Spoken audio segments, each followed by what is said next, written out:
तक law classes. हम Haryana judiciary के लिए क्विक रिवीजन वाला बैच कर रहे हैं और अभी हमने इंडियन कॉन्ट्रैक्ट एक्ट स्टार्ट किया था। इंडियन कॉन्ट्रैक्ट एक्ट में हमने सेक्शन 4 तक कंप्लीट कर लिया था। सेक्शन 4 में हमने बताया था कि जो कम्युनिकेशन ऑफ एक्सेप्टेंस और जो रेवोकेशन वगैरह कंप्लीट कब कब होती है। ठीक है, तो यहाँ पे मैं आपको 3 चीजें बता रही हूँ कि कम्युनिकेशन ऑफ एक्सेप्टेंस, रेवोकेशन और प्रपोजल कैसे कैसे हो सकती है, बाय एक्ट और ओमिशन। ठीक है, एक्ट आपने स्पेसिफिकली बता ही दिया या आपने कुछ कर ही दिया, ठीक है, तो वो आपके एक्ट में आ गया। अगर मैंने मान लीजिए आपको कहा था कि ये चीज आपने करनी नहीं है और आपने वो करना बंद कर दिया तो वो ओमिशन हो गई। अगर आप ऐसा कुछ कर देते हो तो आप उस चीज को कम्युनिकेट कर रहे हो। और कम्युनिकेशन कब कंप्लीट होगी और रेवोकेशन कब कब कर सकते हैं, ये मैं आपको एक उसमें समझा रही हूँ। यहाँ पे देखिए, ए ने बी को ऑफर किया कि मेरा ये घर है, ठीक है, ये मैं आपको 1000 रुपये में बेचना चाह रहा हूं। किसको किया? बी को। अब यहां पे जो बी एक्सेप्ट कर रहा है इस चीज को, ठीक है, तो अब यहां पे अगर बी एक्सेप्ट कर रहा है, सबसे पहले तो ये जो ऑफर है मतलब प्रपोजल है, ये कब कंप्लीट होगा? ए ने तो प्रपोजल दे दिया, अब ये कंप्लीट कब होगा? जब ये बी को पता चलेगा ना कि मुझे ए ने कुछ ऐसे ऐसे करके 1000 रुपये में ये घर बेचने के लिए कहा है, तो ये कंप्लीट कब होगा? प्रपोजल कब कंप्लीट होगा? जब ये बी की नॉलेज में आएगा। अब बी ने कहा कि हाँ, मुझे इतनी सारी प्रॉपर्टी 1000 रुपये में मिल रही है, इससे अच्छा क्या है, मैं ले लेता हूं। अब उसने एक्सेप्ट कर लिया। अब ये एक्सेप्टेंस कब कंप्लीट होगी? ए के अगेंस्ट और बी के अगेंस्ट। मतलब ये एक्सेप्टेंस कंप्लीट होने का मतलब क्या है, ये बाइंड कब हो जाएंगी? अब बी ने कह दिया कि yes I am agree to buy this property, और इसने इस एक्सेप्टेंस को बाय पोस्ट भेजा है। तो बाय पोस्ट भेजा है, तो अब जैसे ही बी ने ये एक्सेप्टेंस का लेटर बॉक्स में डाल दिया, मतलब इसकी पहुंच से वो चीज बाहर हो गई, ये बाइंड हो गया। और जैसे ही ये बाइंड हो गया, जब तक ये बाइंड नहीं हुआ था, अगर ये रिवोक करना चाह रहा था, ये मैं 4 और 5 इकट्ठा करवा रही हूं, तो ये रिवोक कर सकता था, ठीक है। लेकिन जैसे ही ये बाइंड हो गया, ये अब रिवोक नहीं कर सकता इस प्रपोजल को, ठीक है। और एक्सेप्टर के इसके अगेंस्ट कंप्लीट कब होगा? मान लो इसने हाँ तो कर दी थी, बाद में इसको लगा कि नहीं यार, ये प्रॉपर्टी इतने सस्ते में दे रहा है, पता नहीं कोई गोलमाल ना हो, तो मैं नहीं खरीदूंगा इसको। तो अब ये मान लीजिए बाद में ये चाह रहा है कि मैंने इसको नहीं लेना, लेकिन ये इसको तो भेज चुका है लेटर। जब तक लेटर भेज दिया, जब तक इसके पास लेटर नहीं पहुंचता, मान लीजिए इसने 1 जनवरी 2024 को इसको लेटर भेजा था और इसके पास 1 फरवरी 2024 को ये लेटर पहुंच रहा है, तो यो 1 महीने का टाइम पीरियड है, इसके बीच में वो तब तक रिवोक कर सकता है और तब तक ये बाइंड नहीं है। ये बाइंड कब होगा? बाइंड ऑन 1/2/2024 को, ये 2000 इस दिन बाइंड होगा इस एक्सेप्टेंस से। उससे पहले अगर ये चाहे तो वो रिवोक कर सकता है। अब इन्होंने रेवोकेशन डाल दी, तो रेवोकेशन कब कंप्लीट होगी? As against the person who makes it when it is put in the course of transmission to the person to whom it is made, so out to be power of the person who makes it. अब revocation मान लीजिए इसने ही revoke करना है, इसने अब 15/1 को इसको लगा कि भाई करना है, तो इसने 15/1 को ये रेवोकेशन वाला लेटर भी डाल दिया। तो इसके अगेंस्ट रेवोकेशन किस दिन कंप्लीट हो जाएगी? जिस दिन इसने लेटर डाल दिया। और इसकी अगेंस्ट कब कंप्लीट होगी? जब इसकी नॉलेज में आएगा। मान लो ये रेवोकेशन वाला लेटर इसके पास पहुंच रहा है,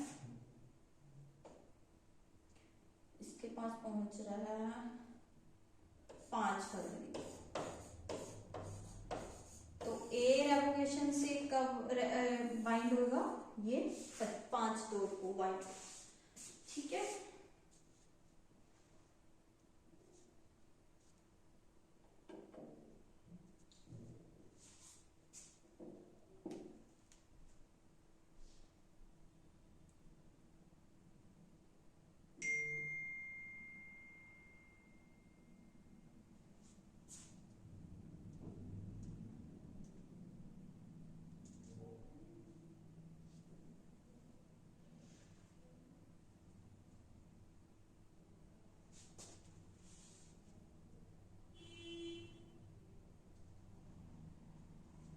तो ये चीजें क्लियर है। अगर मान लीजिए इसने प्रपोजल को रिवोक करना था, इसने प्रपोजल को रिवोक करना था, अब यहाँ पे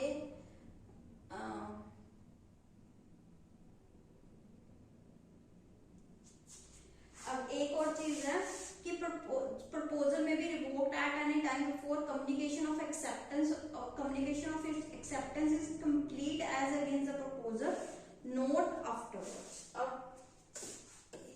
वही सेम एग्जांपल ही लेके चल रही हूँ क्योंकि वहां पे स्पेस कम थी, तो मैं आपको यही ये प्रॉपर्टी 1000 रुपीज में बेच रहे हैं। इसने प्रपोजल दिया मान लीजिए 1 जनवरी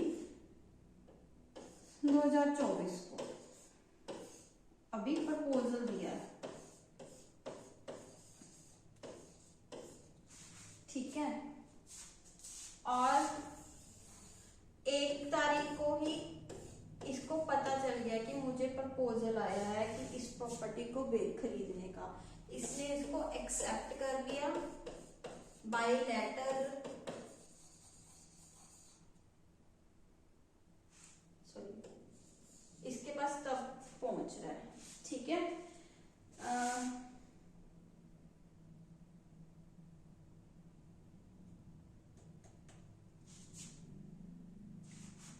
ठीक है, अब इसने एक्सेप्ट कर लिया और बाय लेटर ये भेज रहा है, तो अब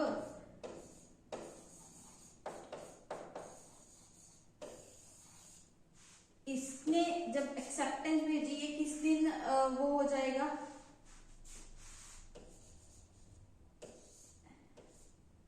इसके अगेंस्ट कब ये कब इसकी जो एक्सेप्टेंस है वो इस पे कब बाइंडिंग हो जाएगी? जिस दिन इसने लेटर बॉक्स में डाल दिया, ठीक है। तो जैसे ही जो प्रपोजल के अगेंस्ट एक्सेप्टेंस कंप्लीट हो जाती है, मतलब कि ये इतने टाइम पीरियड के बीच बीच में अगर प्रपोजल को रिवोक करना चाहता है वो कर सकता है, अदरवाइज उसके बाद वो रिवोक नहीं कर सकता। और एक्सेप्टेंस कब रिवोक हो सकती है? जैसे अब इसने लेटर इस दिन भेजा था लेकिन पहुंचा कब?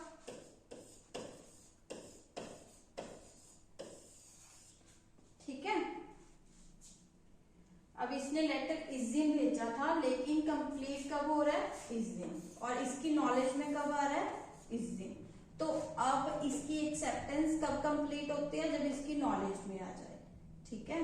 तो जब तक इसकी एक्सेप्टेंस इसकी नॉलेज में नहीं आती, अगर ये एक्सेप्टेंस को रिवोक करना चाहे तो वो कर सकता है। वो वही चीज वो कब कैसे रिवोक हो जाएगी? मान लीजिए इसको 15 को ऐसे लगा कि मुझे इसको रिवोक करना है, तो वो 15 को इसको रिवोक कर सकता है। वो मतलब ये मैंने आपको क्लियर कर दिया है। अब नेक्स्ट है कि रेवोकेशन हो कैसे सकती है। सेक्शन 6 बात कर रहा है कि रेवोकेशन के मोड्स क्या क्या हैं।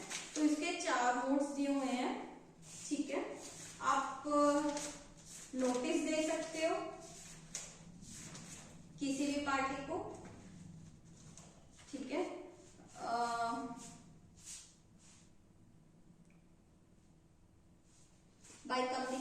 ऑफ नोटिस,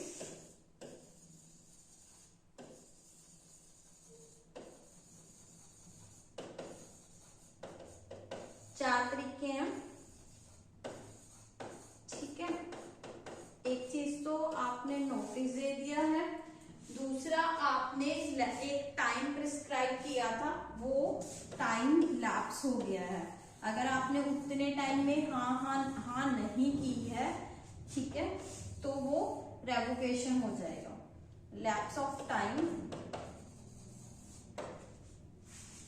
थर्ड है बाय फेलियर। आपने मान लीजिए कोई कंडीशन रखी थी कि ये चीज अगर ऐसे ही हुई तभी मैं एक्सेप्ट करूंगा, अदरवाइज इसको मैं रिवोक्ड मानूंगा, by revocation of condition precedent, या फिर by non fulfilment of pre condition president.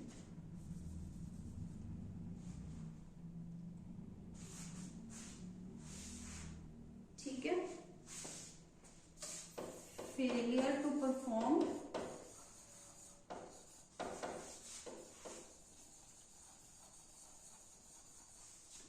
Condition precedent, और फोर्थ है बाय डेथ और इंसैनिटी ऑफ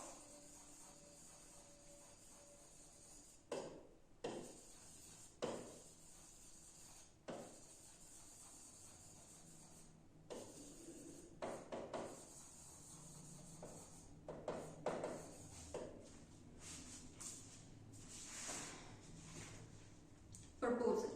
अब यहाँ पे मैं आपको बता रही हूँ कि अगर हमने रेवोकेशन का जो नोटिस है वो कम्युनिकेट कर दिया तो वैसे हो सकता है। अगर हमने प्रपोजल में इसकी एक्सेप्टेंस के लिए एक टाइम दिया हुआ है और उस टाइम के अंदर अंदर हमने उस चीज के लिए एक्सेप्टेंस नहीं किया तो वो जो प्रपोजल है वो रिवोक्ड माना जाएगा। अगर हमने एक्सेप्टेंस करने से पहले कोई कंडीशन को फुलफिल करना जरूरी कहा था तो अगर हमने वो नहीं की देन ऑल्सो हम यही कंसीडर करेंगे कि जो प्रपोजल है वो रिवोक हो गया है। और अगर प्रपोजल की डेथ या इंसैनिटी हो जाती है और ये चीज एक्सेप्टेंस से पहले पहले एक्सेप्टर की नॉलेज में आ जाती है देन रेवोकेशन मानी जाएगी।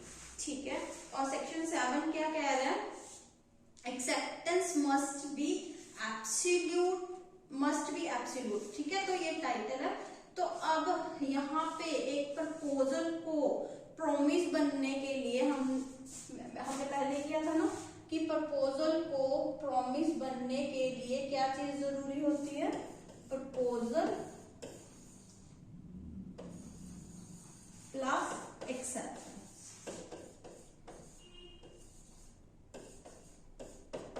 Is equal to promise.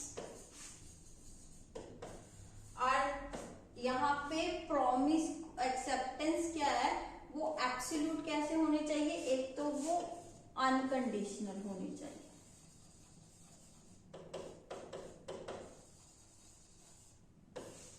ठीक है, और दूसरी चीज क्या है कि वो अगर हमने स्पेसिफिकली स्पेशल कोई मैनर बता दिया है कि आपने ऐसे ही एक्सेप्ट करना है तो उसी पर्टिकुलर मैनर में उसको एक्सेप्ट किया जाना चाहिए। बट अगर मैंने मैनर भी बता दिया था लेकिन आपने वैसे एक्सेप्ट नहीं किया, मैंने फिर भी उस चीज को कंसीडर कर लिया कि भाई ठीक है मैं आपकी तरफ से इसको एक्सेप्टेंस मान रहा हूं, लेकिन अब यहाँ पे मैं क्या करूं,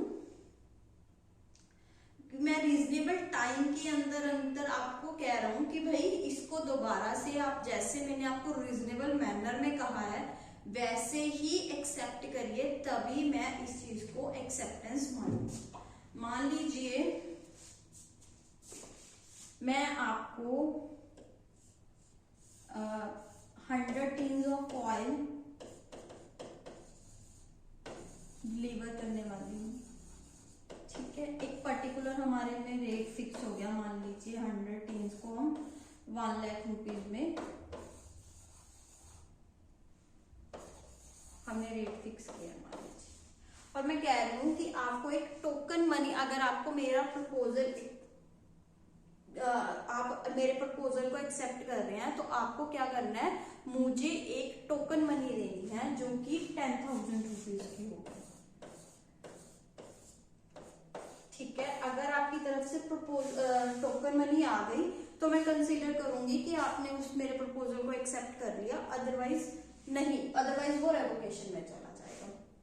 अब यहाँ पे आपने मुझे वर्बली बता दिया कि yes I accept this proposal, लेकिन आपने टोकन मनी नहीं दी, तो फिर भी मैं आपको कहूंगी कि ठीक है मैं आपको भेज दूंगी, लेकिन आप मुझे प्लीज 10,000 रुपीज टोकन मनी भेज दीजिए। तो ये अगर हमने एक प्रिस्क्राइब्ड मैनर बताया है कि एक्सेप्टेंस का मीनिंग ये होगा कि आप अगर टोकन मनी देंगे तभी ही एक्सेप्टेंस कंसीडर की जाएगी, तो वो टोकन मनी पे करनी जरूरी होगी। ठीक है,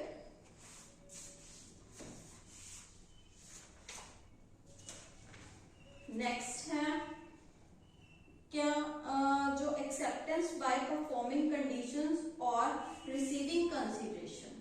अगर प्रपोजल की कंडीशंस को हम परफॉर्म कर रहे हैं या फिर किसी कंसीडरेशन, मतलब कंसीडरेशन में आप क्या कह रहे हैं, रेसिप्रोकल प्रॉमिस वगैरह को वो कर रहे हैं, तो ये भी एक्सेप्टेंस ऑफ प्रपोजल है। अब यहाँ पे मैं यहाँ पे प्रॉमिस क्या कर रही हूँ,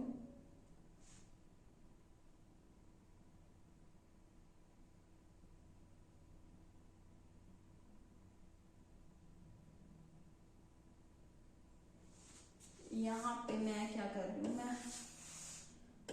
मैं एक टिन्स ऑफ ऑयल की बात कर रही हूँ। यहाँ पे ये मैं एक कोकोनट डीलर की बात कर रही हूँ। ये ए है, ये बी है। अब यहाँ पे ये कह रहा है कि मैं आपको कोकोनट सप्लाई करूंगा तेल के लिए, और उधर से सामने वाला बंदा प्रॉमिस कर रहा है एज ए कंसीडरेशन कि चाहे तो मैं पेमेंट कर दे दूं या फिर मैं आपको 1000 tins of coconut oil deliver करूंगा। ठीक है, तो इसने भी प्रॉमिस कर लिया रेसिप्रोकल, इसने भी प्रॉमिस किया, इसने इसके बदले में एक प्रॉमिस कर लिया कि इसकी कंसीडरेशन के एवज में कि मैं भी आपको ये वो करूंगा, डिलीवर करूंगा ऑयल्स के टिन्स को। तो अब ये भी एक्सेप्टेंस हो सकती है। ठीक है, या तो आपने जो कंडीशंस रखी थी वो कर ली, या फिर आपने रेसिप्रोकल प्रॉमिस कर लिया। दोनों चीजों को हम कंसीडर करेंगे कि सही है। प्रोमिसेस एक्सप्रेस और इम्प्लाइड, सेक्शन 9 क्या बात कर रहा है कि जो प्रोमिसेस होती हैं, ठीक है, तो वो अगर तो वो वर्ड्स होते हैं तो वो एक्सप्रेस होते हैं। अगर हमने अदर देन वर्ड्स कोई मतलब एक्ट करके उस चीज को किया है तो वो चीज क्या हो जाएगी, इम्प्लाइड हो सकती है। तो ये दो तरीके से हो सकती है, एक्सप्रेस और इम्प्लाइड। ठीक है, नेक्स्ट हमारा चैप्टर है कि कॉन्ट्रैक्ट्स जो वॉइड। अब हम पिछले बार में उसका एक बार ओवरऑल वो देख लेते हैं, समरी सी देख लेते हैं कि क्या है क्या नहीं।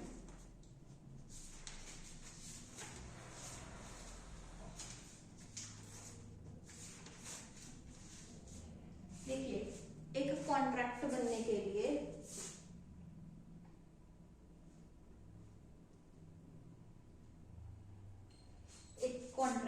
के लिए क्या जरूरी होता है, is equal to agreement plus enforceable.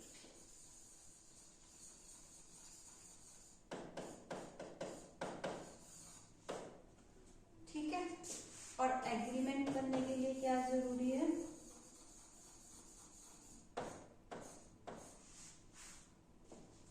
Promise plus consideration.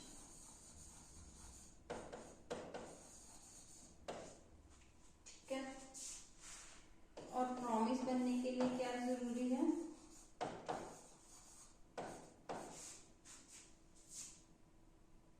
Proposal plus acceptance.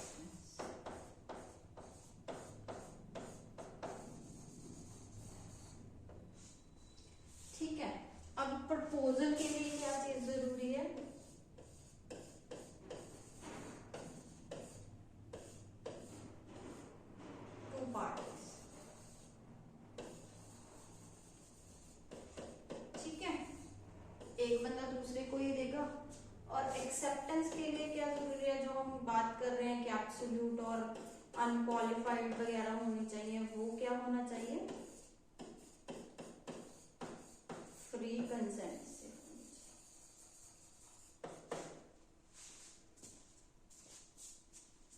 ठीक है, अब कॉन्ट्रैक्ट बनने के लिए क्या क्या चीजें जरूरी हैं, एक तो प्रपोजल, फिर एक्सेप्टेंस, फिर कंसीडरेशन, ठीक है, और चौथी चीज क्या है, कॉन्ट्रैक्चुअल कैपेसिटी। इसमें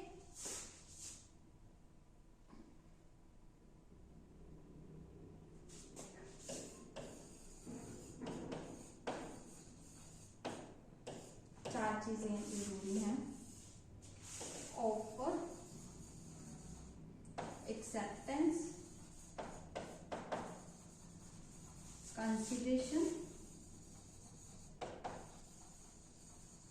एनफोर्सेबिलिटी कैसे आएगी, अगर लॉ द्वारा सारी जो कंडीशंस दी हुई है वो सारा कुछ पूरा हो रहा है।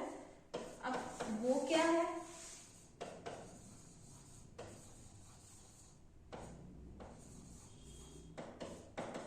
एक तो फ्री कंसेंट,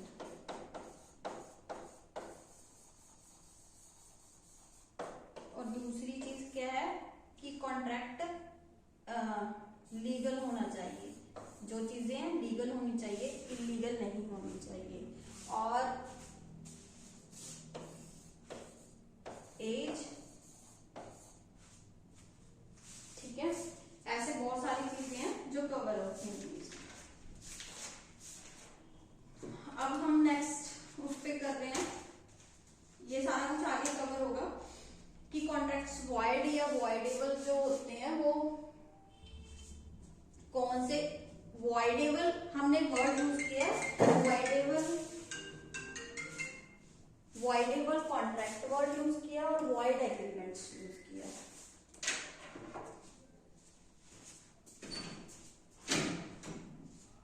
हेलो हेलो केड़ा चलो ओ तो मेरी स्कूल चलो आइए आओ।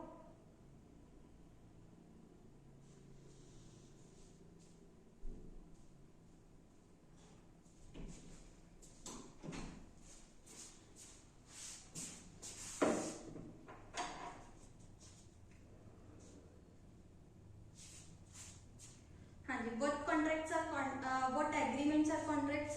अब यहाँ पे हमने कॉन्ट्रैक्ट्स के लिए वॉइडेबल वर्ड यूज किया है, वॉइड के लिए एग्रीमेंट यूज किया है, क्योंकि जो एग्रीमेंट्स होते हैं वो अगर एनफोर्सेबल बाय लॉ होते हैं तभी वो कॉन्ट्रैक्ट बनते हैं, अदरवाइज वो एग्रीमेंट्स ही रहते हैं। ठीक है, और वॉइडेबल ये ऐसे कॉन्ट्रैक्ट्स होते हैं जो शुरू में तो वैलिड होते हैं, लेकिन अगर इनको एक पार्टी चाहे वो इनको वॉइड डिक्लेयर करवा सकती है।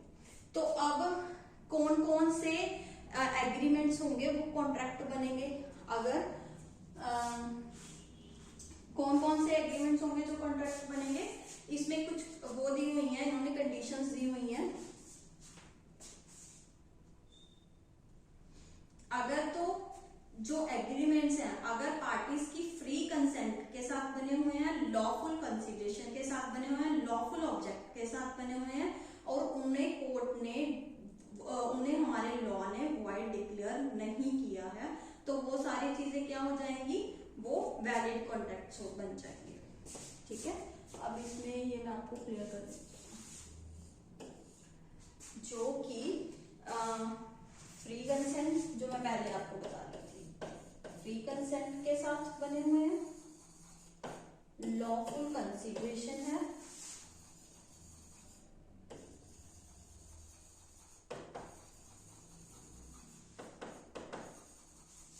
लॉफुल ऑब्जेक्ट है,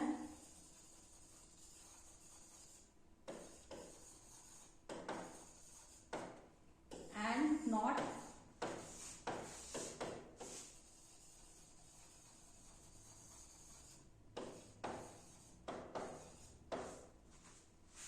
फाइन।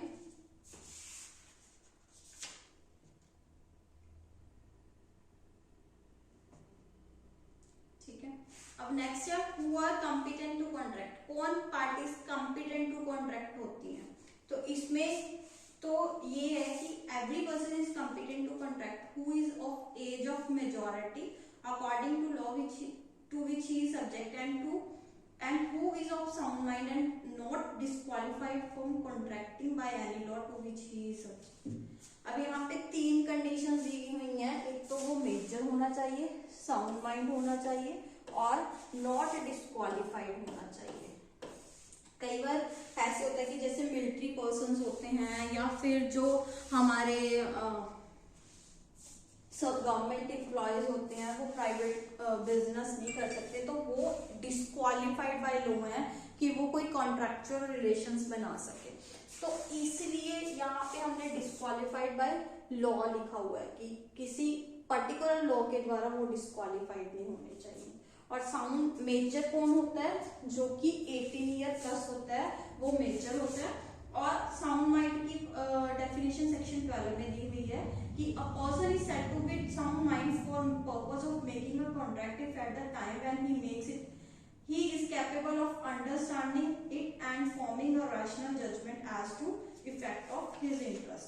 अब जिस टाइम पे कॉन्ट्रैक्ट बन रहा है उस टाइम पे उसको समझ में आ रहा है कि मैं क्या कर रहा हूं और इसके क्या क्या मतलब मुझे आगे जाके इफेक्ट्स झेलने पड़ सकते हैं। अगर वो इतना समझ रहा है, वो इतनी रैशनल जजमेंट कर पा रहा है, तो वो साउंड माइंडेड है। ठीक है,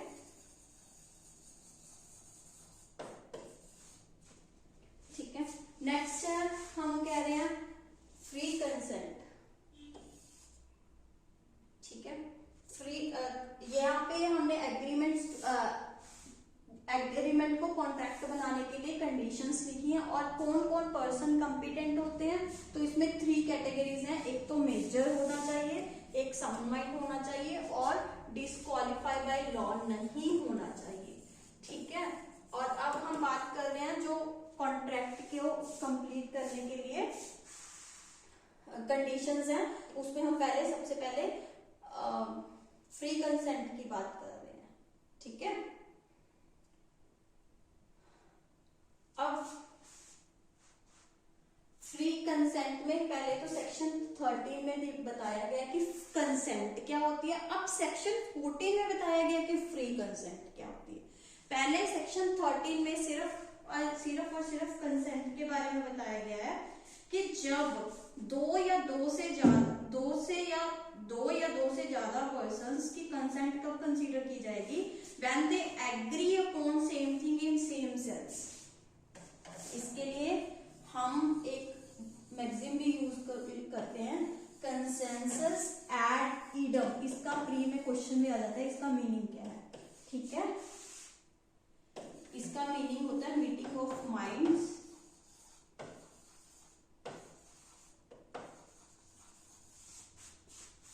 on same things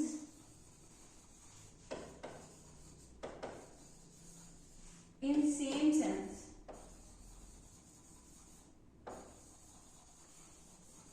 ठीक है, जैसे आजकल हम कई एक वो जोक देख रहे हैं कि सेल, इसकी अगर एक साइंस वाले बंदे को देखेंगे, वो सेल किसको लेगा, वो हमारी बॉडी में जो सेल होते हैं। अगर जो क्या कहते हैं सेल, जो कोई इलेक्ट्रॉनिक वगैरह वाला होगा, वो जो बिजली के जितने भी इलेक्ट्रिकल इक्विपमेंट्स होते हैं उनमें जो सेल डलता है उसकी बात करेंगे। ठीक है, तो अलग अलग सेल के मीनिंग अलग अलग बंदों के लिए अलग अलग हो सकता है। लेकिन अगर मैं और आप सामने बैठे हैं और हम सोच रहे हैं, हम किसी साइंस के प्रोजेक्ट की बात कर रहे हैं और हम दोनों ही ये समझ के चल रहे हैं कि सेल की बात, हम जो बॉडी में हमारे डिफरेंट सेल्स होते हैं, हम उनकी बात कर रहे हैं। तो अब यहाँ पे हमारी जो मीटिंग ऑफ माइंड्स है सेम सेंस में सेम चीज पे चल रही है, तो यहाँ पे हमारी जो कंसेंट है वो सेम होगी। ठीक है, वो सही होगी। तो अब अगर दो पर्सन्स एक चीज पे एग्री हो रहे हैं, एक ही चीज के ऊपर एक ही सेंस में, तो वो चीज क्या होगी, कंसेंट। लेकिन कॉन्ट्रैक्ट को करने के लिए, कॉन्ट्रैक्ट एग्रीमेंट को कॉन्ट्रैक्ट बनाने के लिए जो कंसेंट है वो फ्री होनी चाहिए। वो फ्री हम कब नहीं मानेंगे, यहाँ पे इसमें नेगेटिव में दिया हुआ है कि हम कब नहीं मानेंगे, अगर वो कोर्जन से है या फिर अनड्यू इन्फ्लुएंस से है या फ्रॉड से है या मिसरिप्रेजेंटेशन के कारण है। ठीक है, तो अब ये चीजें दी हुई हैं कि अगर consent is said to be free when it is not caused by coercion.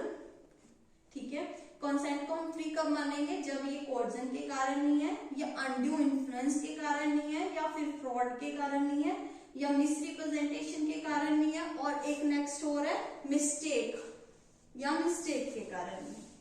अब यहाँ पे सेक्शन 15 में कोर्जन को डिफाइन किया गया है, सेक्शन 16 में अनड्यू इन्फ्लुएंस को, सेक्शन 17 में फ्रॉड को, सेक्शन 18 में मिसरिप्रेजेंटेशन को, और मिस्टेक के रिगार्डिंग जो हमारे सेक्शंस हैं वो 20, 21 और 22 हैं। ठीक है, कोर्जन क्या है, ये सेक्शन 15 में दिया गया है। Coercion is the committing or threatening to commit any act forbidden by Indian Penal Code or an unlawful detaining or threatening to detain any property to the prejudice of any person whatever with the intention of causing any person to enter into an agreement। ठीक है, तो coercion क्या है, अगर तो आप खुद commit कर रहे हो या कुछ ऐसा करने के लिए डरा रहे हो किसी पर्सन को, अगर वो चीज आईपीसी में एज अ क्राइम डिफाइन की, ऑफेंस डिफाइन की हुई है, तो हम वो चीज क्या कर रहे हैं, किसी पर्सन को कोर्जन कर रहे हैं। ठीक है, या उसको डरा रहे हैं कि तुम्हें नुकसान पहुंचा देंगे, तुम्हारी प्रॉपर्टी को नुकसान पहुंचा देंगे, तो हम किसी पर्सन के साथ ये क्या कर रहे हैं, ये हम कोर्जन कर रहे हैं उस पर्सन के साथ। और अगर मैं मान लीजिए मैं किसी को डरा रही हूँ कि अगर तुमने इस चीज के लिए कंसेंट ना दी तो मैं तुम्हारी प्रॉपर्टी का नुकसान कर दूंगा या तुम्हारे बेटे को मार दूंगा, ऐसा कुछ मैं डरा रही हूँ। तो अब मैंने सामने वाले पर्सन से कंसेंट ले ली, अब उसकी कंसेंट फ्री है कि नहीं है, नहीं, उसकी कंसेंट फ्री नहीं है। अब लेटर ऑन जब उस पे ये कोर्जन हट जाता है, वो पर्सन इस कॉन्ट्रैक्ट को वॉइड डिक्लेयर करवा सकता है।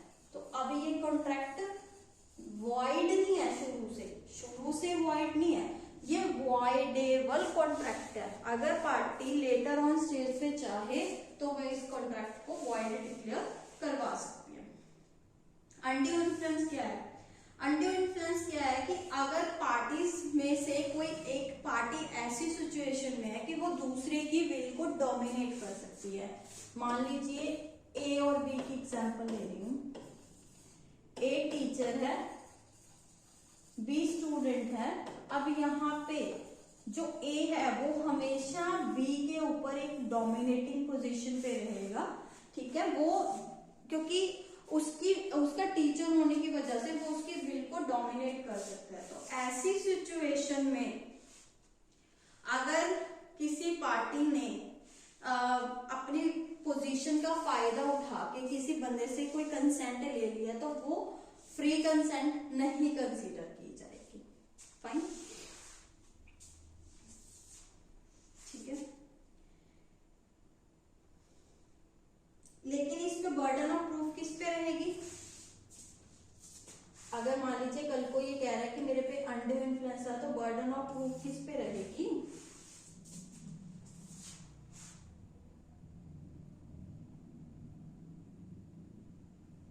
यहाँ पे जो बर्डन ऑफ प्रूफ रहेगी कि मैंने इस ट्रांजैक्शन में, पर्टिकुलर ट्रांजैक्शन में अनड्यू इन्फ्लुएंस यूज नहीं किया, वो ए पे रहेगी कि मैंने अपनी पोजीशन का फायदा नहीं उठाया है। नेक्स्ट है सेक्शन 17, फ्रॉड। फ्रॉड का means and includes any of the following acts committed by party to a contract with his convenience or by his agent with intent to deceive another party thereto to his agent or to induce him to enter into contract। अब यहाँ पे fraud का meaning क्या है कि यहाँ पे contract की पार्टी या तो खुद या अपने साथ किसी को मिला के या एजेंट के साथ किसी दूसरे पर्सन को डिसीव करना चाह रही है, और डिसीव करके वो क्या चाह रही है कि वो एक कॉन्ट्रैक्ट में एंटर कर जाए।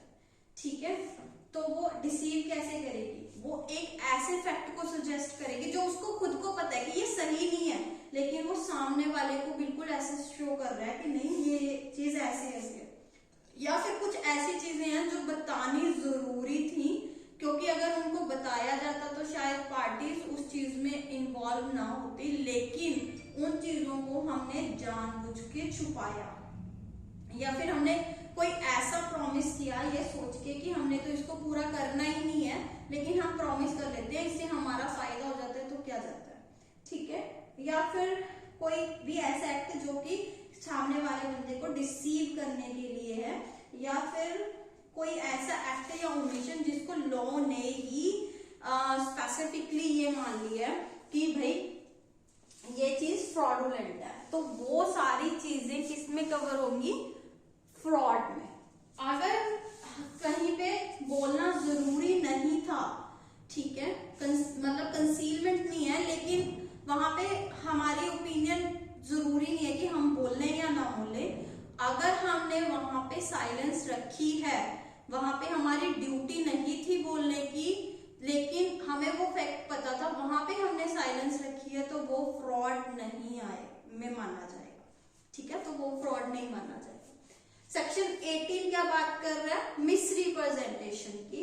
तो मिसरिप्रेजेंटेशन का मीनिंग क्या है, यहाँ पे देखो फ्रॉड में क्या होता है, हमेशा हमें सच पता होता है, लेकिन हम सामने वाले पर्सन को एक तरीके से झूठ बोल देते हैं। मिसरिप्रेजेंटेशन में क्या है कि जिसको जो बता रहा है ना सामने वाले पर्सन को, उसको भी सच नहीं पता, ठीक है, वो उसको सच मान के सामने वाले पर्सन को बता रहा है, ठीक है। अगर हम कोई ऐसी ड्यूटी को ब्रीच कर रहे हैं जहां पे हमारी फ्रॉड में हमारी इंटेंशंस जो होती है वो मैलिशियस होती है, मिसरिप्रेजेंटेशन में हमारी इंटेंशंस मैलिशियस नहीं होती, लेकिन जो हम चीज सामने वाले बंदे को रिप्रेजेंट कर रहे होते हैं वो गलत कर रहे होते हैं, लेकिन अंडर द इन्फ्लुएंस की हम जो कर रहे हैं वो सही कर रहे हैं, ठीक है। हम किसी ऐसी ड्यूटी को ब्रीच कर रहे हैं जहां पे हमारी इंटेंशन नहीं है धोखा देने की या कोई नुकसान, कोई फायदा उठाने की सामने वाले पर्सन से, ठीक है।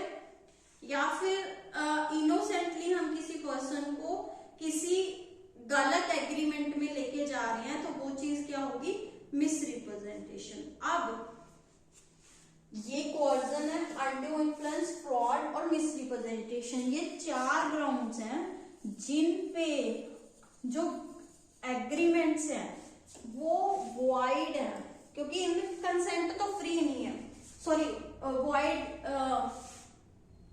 वॉइडेबल है, मतलब यहाँ पे अगर पार्टीज चाहें, ठीक है, वो इन फ्यूचर इस कॉन्ट्रैक्ट्स को चला भी सकती हैं या फिर वो इनको वॉइड डिक्लेयर भी करवा सकती हैं, ठीक है। तो अब यहाँ पे ये कॉन्ट्रैक्ट्स तब तक के लिए वैलिड रहेंगे जब तक ये चल रहे हैं।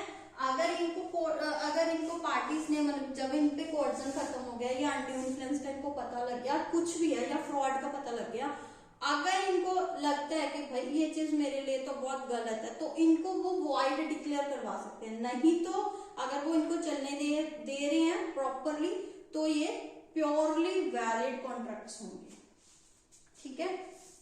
यहाँ पे जो 19 है इसमें कोर्जन, फ्रॉड और मिसरिप्रेजेंटेशन की बात की गई है।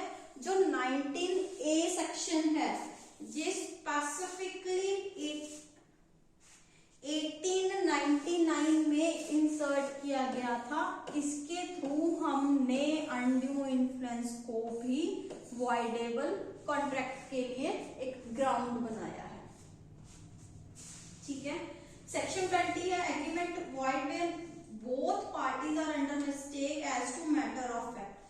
अगर तो मैटर ऑफ फैक्ट के रिगार्डिंग दोनों पार्टीज एट मिस्टेक हैं, अगर दोनों पार्टीज को मैटर ऑफ फैक्ट के रिगार्डिंग भुलेखा लग रहा है तो वो कॉन्ट्रैक्ट वॉइड होगा।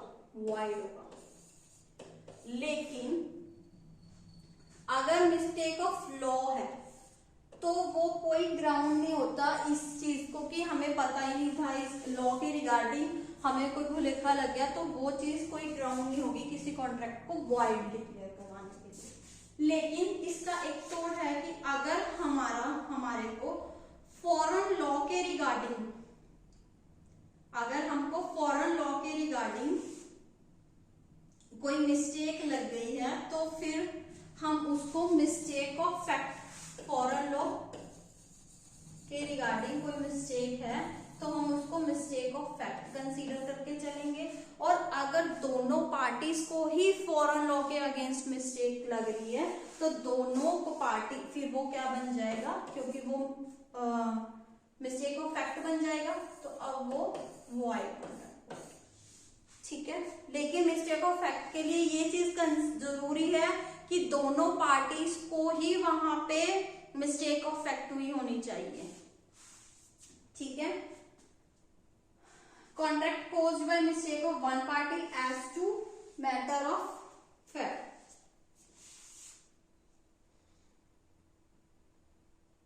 एक contract is not voidable because it is caused by, अच्छा मैंने आपको पहले मैं बार बार ही बता रही हूँ कि अगर मिस्टेक ऑफ फैक्ट की वजह से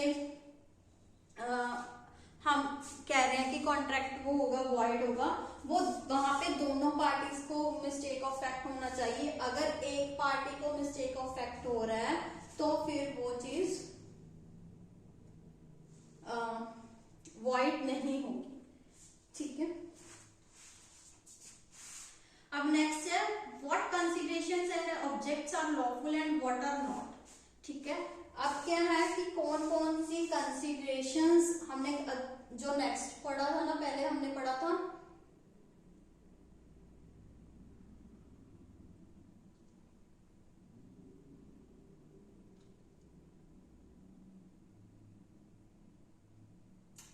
यहाँ पे हमने पढ़ा था जब मैंने आपको बात की थी कि कौन से एग्रीमेंट्स कॉन्ट्रैक्ट्स होते हैं। हमने बात की थी कि भाई वो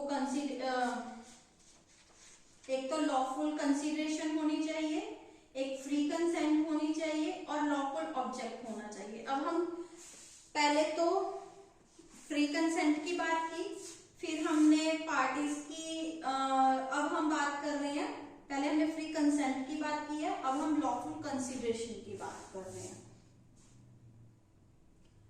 ठीक है, what considerations and objects are lawful, object को भी कंसीडर कर रहे हैं और दो चीजों को कवर कर रहे हैं, एंड व्हाट नॉट। अब इसमें कुछ क्या क्या चीजें कवर होंगी।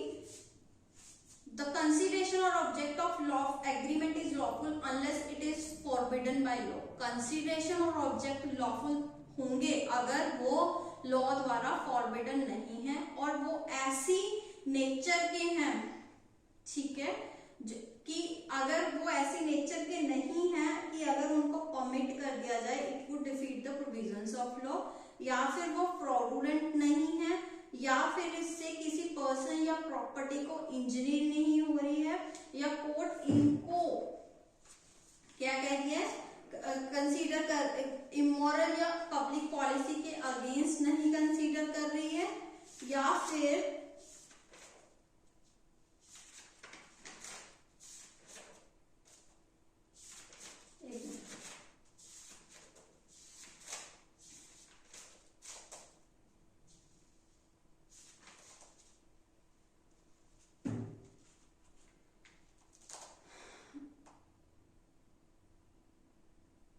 यहाँ पे जो कंसीडरेशन और जो ऑब्जेक्ट है वो अनलॉफुल कहलाया अगर है तो फिर वो एग्रीमेंट क्या हो जाएगा, वो वॉइड हो जाएगा। तो क्या क्या चीजें नहीं होनी चाहिए यहाँ पे, अनलॉफुल एग्रीमेंट्स कौन कौन से होते हैं।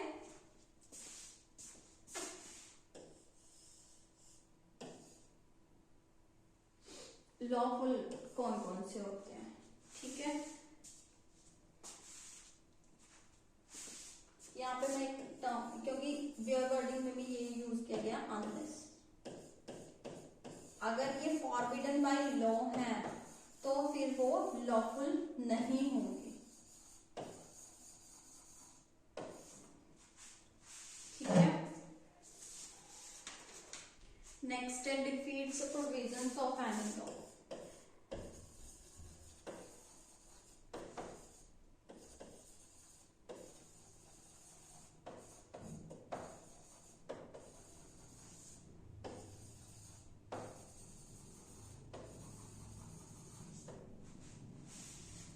नेक्स्ट है फ्रॉडुलेंट पर्पस।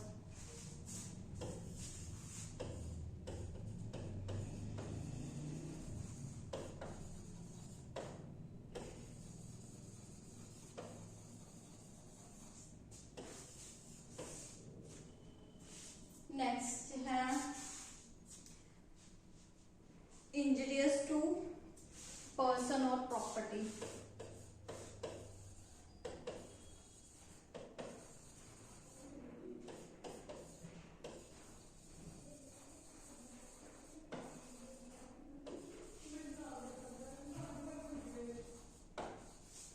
नेक्स्ट है इमोरल।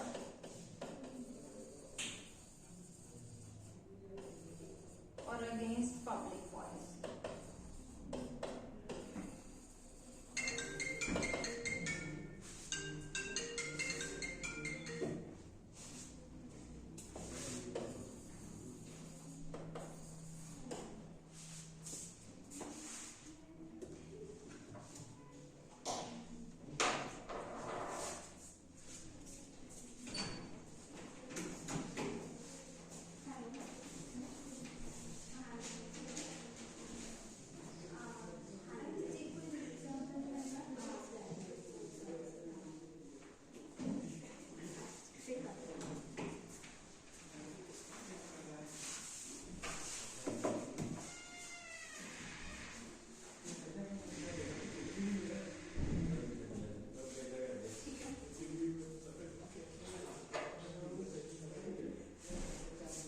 तो अगर ऐसी कंसिडरेशंस में या ऐसे ऑब्जेक्ट्स में अगर ये फॉरबिडन बाय लॉ है या लॉ की किसी प्रोविजंस को डिफीट कर रहे हैं या ये फ्रॉडुलेंट पर्पस के लिए हैं या पर्सन या प्रॉपर्टी के लिए इंजरियस हैं या इमोरल या पब्लिक पॉलिसी के अगेंस्ट हैं, तब वो कंसिडरेशंस और जो ऑब्जेक्ट्स हैं वो लॉफुल नहीं होंगे, वो अनलॉफुल होंगे। और जो अनलॉफुल कंसिडरेशन या ऑब्जेक्ट्स के रिलेटेड कोई भी कॉन्ट्रैक्ट एग्रीमेंट्स हो रहे हैं वो क्या हो जाएंगे, वो वॉइड होंगे। जो कि लॉफुल होंगे only those considerations and objects will be considered as contract, otherwise they will be considered as void agreements. वहां पे हम कॉन्ट्रैक्ट वर्ड को यूज भी नहीं करते हैं। अब सेक्शन 24 ऑनवर्ड हमारे 30 तक क्या कवर हो रहे हैं, वॉइड एग्रीमेंट्स। कौन कौन से एग्रीमेंट्स को हम वॉइड कंसीडर करते हैं। Agreement void if considerations and object unlawful in part. ठीक है, अगर कोई ऐसे एग्रीमेंट्स हम कर रहे हैं जिसमें सिंगल कंसिडरेशन हो रही है या फिर ऑब्जेक्ट्स हैं, क्या कहते हैं, कंसिडरेशंस, कई कंसिडरेशंस हो रही है लेकिन एक ऑब्जेक्ट है, या तो सिंगल कंसिडरेशन हो रही है एक या एक से ज्यादा ऑब्जेक्ट्स के लिए, जो ऑब्जेक्ट एक है उनके लिए कई कई कंसिडरेशंस हो रही हैं और उनमें से कोई एक पार्ट भी अगर अनलॉफुल है तो सारा का सारा एग्रीमेंट क्या हो जाएगा, वॉइड हो जाएगा। ठीक है, नेक्स्ट है हमारा टॉपिक कंसिडरेशन। जो एग्रीमेंट विदाउट कंसिडरेशन वॉइड होते हैं। पहली चीज तो जो कॉन्ट्रैक्ट बनाने के लिए एग्रीमेंट प्लस कंसिडरेशन होना चाहिए। ठीक है,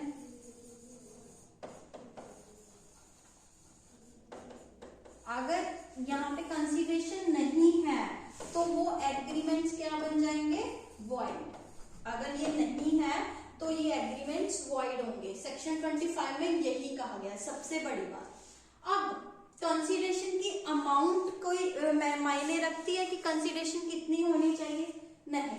कंसिडरेशन चाहे आप 1 लाख रुपए की प्रॉपर्टी को सिर्फ और सिर्फ 1 रुपए में भी खरीद रहे हो तो भी ये कंसिडरेशन, क्योंकि यहाँ पे 1 रुपया दिया जा रहा है तो ये वैलिड कॉन्ट्रैक्ट बन जाएगा। अब कंसिडरेशन मैटर करती है, एक भी इतनी थोड़ी कंसिडरेशन दी गई है तो हाँ, ये कंसिडरेशन अगर कल को कोर्ट में केस जाएगा तो कंसिडरेशन इस चीज के लिए मैटर करेगी कि यहाँ पे फ्री कंसेंट थी कि नहीं थी। ये चेक करने के लिए हम अमाउंट को कंसीडर कर सकते हैं। अदरवाइज चाहे हम 1 रुपए में भी 1 लाख रुपए की जमीन को ले रहे हैं, वो मैटर नहीं करता। कंसिडरेशन है तो वो वैलिड कॉन्ट्रैक्ट है। अब सबसे पहली चीज तो विदाउट कंसिडरेशन ये एग्रीमेंट वॉइड हो जाता है। लेकिन यहाँ पे भी कुछ कंडीशंस हैं जहां पे विदाउट कंसिडरेशन भी जो क्या कहते हैं एग्रीमेंट्स वैलिड होते हैं। वो 3 कंडीशंस हैं। पहली है कि ये तो पहली चीज इन राइटिंग प्लस रजिस्टर्ड होना चाहिए और नेचुरल लव एंड अफेक्शन के कारण पार्टीज ने एक दूसरे को कुछ दिया होना चाहिए। ठीक है, सिर्फ यहाँ पे मान लीजिए ए फादर है, बी सन है। अब यहाँ पे नेचुरल लव एंड अफेक्शन के कारण ए अपनी सारी प्रॉपर्टी बी को दे रहा है विदाउट कंसिडरेशन। ठीक है, अब ये रजिस्टर्ड भी है और इन राइटिंग भी है, तो ये विल बन गई एक तरीके से। तो यहाँ पे विदाउट कंसिडरेशन भी ये कॉन्ट्रैक्ट वैलिड है। कल को अगर बी ने ए बी को बाद में देने से मुकर गया तो बी ए को स्यू कर सकता है। या फिर ए की मान लीजिए डेथ हो गई, अब ए का कोई और पर्सन है, ए का मान लीजिए और बेटा है, सी है, ये भी सन है, तो ये सारा कुछ हड़प गया। अब बिल बनी हुई है इसके नाम पे। ठीक है, तो बी क्लेम कर सकता है जो ये रिटर्न हुआ है।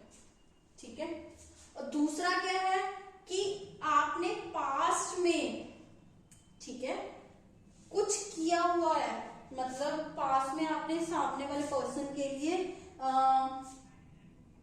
कुछ किया है for something done if promise to pay a debt barred by limitation. या फिर आप कोई ऐसा डेट है जो कि बार्ड बाय लिमिटेशन है,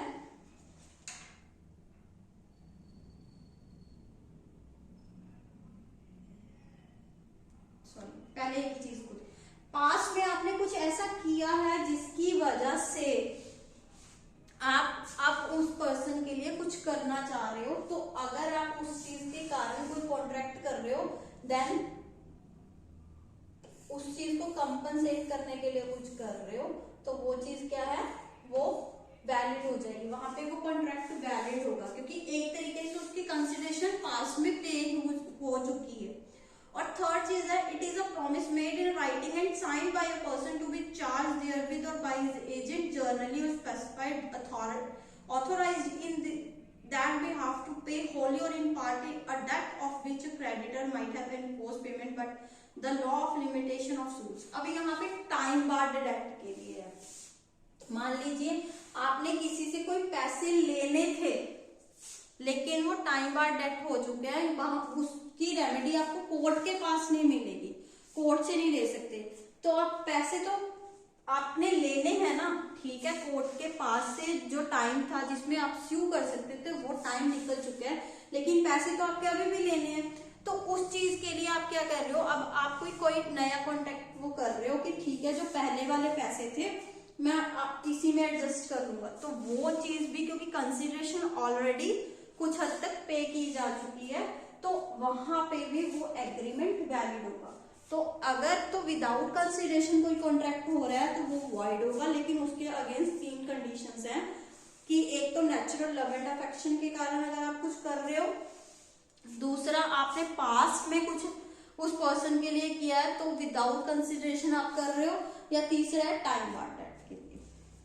ठीक है, लेकिन यहाँ पे अमाउंट जो है कंसिडरेशन की वो मैटर नहीं करती, सिर्फ किस चीज को चेक करने के लिए कि जो कंसेंट है वो फ्री हुई है कि नहीं हुई है, वो चेक करने के लिए होती है। ठीक है, नेक्स्ट है section 26 agreement in restraint of marriage. अगर आप किसी को कहो कि आप शादी नहीं कर सकते तो ये चीज वैलिड होगी तो वॉइड होगी। तो अगर आप किसी पर्सन को कह रहे हो कि आपने मैरिज नहीं करनी, लेकिन आप ये चीज उसके भले के लिए, मतलब माइंड आपको कह रहे हो कि आप 18 के होने तक शादी नहीं कर सकते, वो तो वैलिड है। अदरवाइज अगर आप किसी को कह रहे हो कि आपने शादी ही नहीं करनी, वो एग्रीमेंट वॉइड होगा। अगर आपने ऐसा कुछ कर भी लिया तो कल को अगर सामने वाला पर्सन मैरिज कर लेता है आप उसको कोर्ट में नहीं लेके जा सकते। An agreement in restraint of marriage of person other than minor is void। ठीक है, नेक्स्ट है agreement in restraint of trade void. Every agreement by which any one is restrained from exercising a lawful profession, trade or business of any kind is to that extent void। अब कोई भी agreement अगर हम किसी को business करने के लिए मना कर रहे हैं कि आपने कोई लॉफुल प्रोफेशन या बिजनेस या ट्रेड नहीं करना, वो इस एक्सटेंट तक वॉइड होगा। लेकिन इसकी एक proviso, saving of agreement not to carry on business of which the goodwill is sold. अगर मान लीजिए आपने एक गुड़ होता है, गुड़ मर्चेंट है, ठीक है, या फिर कोई एक पर्टिकुलर क्वालिटी ऑफ गुड़ ले लीजिए, चाहे आप दालें ले लीजिए, चाहे कुछ भी ले लीजिए। अगर आप वहां उन पर्सन की गुडविल ले रहे हैं, ठीक है, परचेज कर रहे हैं अच्छी खासी अमाउंट में। गुडविल में क्या होता है, आप बिजनेस को टेक ओवर करते हैं, साथ में उसका नेम को भी साथ में टेक ओवर करते हैं। तो अगर आप किसी पर्सन की गुडविल को खरीद रहे हैं तो आप वहां पे उस पर्सन पे कंडीशन लगा सकते हैं कि आप सेम बिजनेस इस पर्टिकुलर लोकेलिटी में नहीं करोगे। क्यों? ठीक है, हमने गुडविल ले ली, हमने उस पर्टिकुलर मार्केट में उसी शॉप को खरीद लिया, लेकिन जो पर्सन सालों से उस बिजनेस को कर रहा है उसके अगर वो साथ में एक शॉप और खोल के बैठ जाएगा तो फर्क नहीं पड़ेगा, क्योंकि जो उसके कस्टमर्स हैं वो उसी के पास आएंगे, चाहे उसने अपनी कंपनी का नेम क्यों ना चेंज कर लिया। तो वहां पे हम कंडीशन लगा सकते हैं कि अगर हमने गुडविल तुम्हारे से खरीदी है तो तुम इस पर्टिकुलर एरिया में इस पर्टिकुलर चीज का बिजनेस नहीं कर सकते जिसके रिगार्डिंग आपने गुडविल बेची है। फाइन। अब नेक्स्ट है agreement in restraint of legal proceedings void. अब अगर मैं कहूं कि मैं आपके साथ कुछ गलत भी कर लूंगी, मैं आपके साथ बिजनेस में कोई घोटाला भी कर लूंगी, लेकिन कल को अगर मैं घोटाला करूंगी तो आप कोर्ट में नहीं जा सकते, आप लीगल प्रोसीडिंग्स नहीं इनिशिएट कर सकते। अगर मैं ऐसा एग्रीमेंट कर रही हूं that agreement will be void, ठीक है। लेकिन इसकी भी एक कंडीशन है कि अगर हमने ये कर लिया कि अगर हमारा डिस्प्यूट ऑलरेडी अगर अराइज हो गया तो हम ये मैटर कोर्ट में ना ले जाके क्या करेंगे, आर्बिट्रेशन के पास लेके जाएंगे। तो फिर वहां पे हमें केस को, हमारे जो डिस्प्यूट पड़ेगा उसको आर्बिट्रेशन के पास लेके जाना पड़ेगा। या फिर जो हमारे, जब मैंने ये कंडीशन रखी सेम टाइम पे हमारे में कुछ डिस्प्यूट्स अराइज हो चुके थे, हमने एक तरीके से उनको सॉर्ट आउट कर लिया था, तो जो ऑलरेडी अराइजन डिस्प्यूट्स हैं उनको हम कोर्ट में नहीं लेके जाएंगे। इन फ्यूचर का हम कर सकते हैं कि अगर हम उनके रिगार्डिंग कोई एग्रीमेंट कर रहे हैं वो वॉइड होगा, ठीक है। या फिर कोई ऐसा agreement of bank, guarantee agreement of bank और फाइनेंशियल इंस्टीट्यूशन, तो वहां पे भी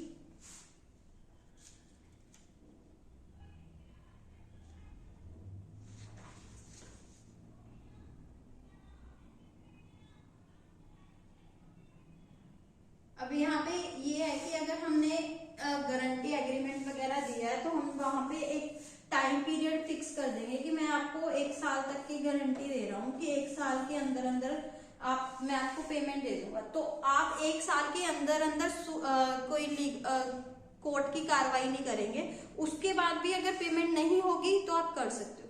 अगर मैंने एक स्पेसिफिकली टाइम पीरियड मांग लिया है स्पेसिफिकली, तो उस टाइम पीरियड के अंदर अंदर कोर्ट में सूट नहीं फाइल हो सकता, ठीक है। सेक्शन 29 का क्या है, एग्रीमेंट्स वॉइड फॉर अनसर्टेनिटी। अब अगर मुझे पता ही नहीं है कि मैंने कह दिया मुझे तेल भेज दीजिए, या तो मैंने एक पर्टिकुलर पर्सन को फोन किया, ए ने बी को फोन किया जो कि ऑयल मर्चेंट है। अब इसके पास सब तरह के तेल होते हैं, सरसों का भी, बादाम का भी, मूंगफली का भी, हर तरह का तेल होता है। मैं कह दूं सीधा फोन करके कि भाई 100 टीन तेल भेजो, नहीं पता कि किस चीज का भेजना है, तो यहाँ पे अनसर्टन है, यहाँ पे कोई एग्रीमेंट नहीं हुआ। लेकिन अगर यही बंदा सिर्फ और सिर्फ मस्टर्ड ऑयल का बिजनेस कर रहा है, हमें पता है कि सिर्फ और सिर्फ ये मस्टर्ड ऑयल का बिजनेस कर रहा है, अब यहाँ पे मैं फोन करके कहूँ कि मुझे 100 टिन तेल के भेज दीजिए, क्योंकि यहाँ पे सर्टेनिटी है ये किस चीज का बिजनेस कर रहा है, तो यहाँ पे ये एग्रीमेंट वैलिड होगा, कॉन्ट्रैक्ट बन जाएगा, अदरवाइज ये वाइड एग्रीमेंट होगा। फाइन। और सेक्शन 30 क्या कह रहा है, agreements by way of wager void. Agreements by way of wager are void and no suit shall be brought for recovering. जो जुए वगैरह को खेलने के लिए जो एग्रीमेंट्स होते हैं वो वॉइड होते हैं और उनको हम एनफोर्स करने के लिए सूट्स नहीं फाइल कर सकते। लेकिन इसकी भी एक्सेप्शन है, एक तो हॉर्स रेसिंग और section 294A of Indian penal code को ये इफेक्ट नहीं करता। तो हमने वॉइड एग्रीमेंट्स तक कवर कर लिया। Thank you.